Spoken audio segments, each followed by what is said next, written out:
လေးအင်္ဂလိပ်စာမှာအားနေရလားတေချာမှာအားနေရလားဘယ်ဘာသာမှာပဲလိုအပ်ချက်ရှိဝိုင်ယိုလင်နဲ့ဆိုရင်တော့စိတ်ပူစရာမလိုဘူးနော်ဝိုင်ယိုလင်မှာက Oxford Phonics Cambridge English နဲ့ Sigmund Method ကိုသင်ကြားပေးရရှိပြီးအသက်၄နှစ်မှ16နှစ်ရွယ်ကလေးတွေတက်ရောက်နိုင်ပါတယ်အတန်းမဲ့ခင်မှာ placement တက်ဖြေဆိုရမှာဖြစ်ပြီးတော့ကလေးနဲ့ကိုက်နေတဲ့ level ကိုပဲတက်ရောက်ရမှာပါ Play based learning method နဲ့ student center method တို့လိုခင်မီသင်ကြားရေးနည်းစနစ်တွေကိုအသုံးပြုထားတာကြောင့်သိရသိကင်းနဲ့သင်ယူနိုင်မှာလည်းဖြစ်ပါတယ်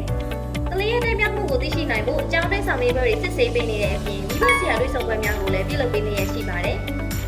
စီစဉ်တဲ့အသံတွေနဲ့ free trip တွေလည်းရှိတာကြောင့်အကြောင်းတွေပြောပြီးစတော့လာမှတော့သိကြပါပဲ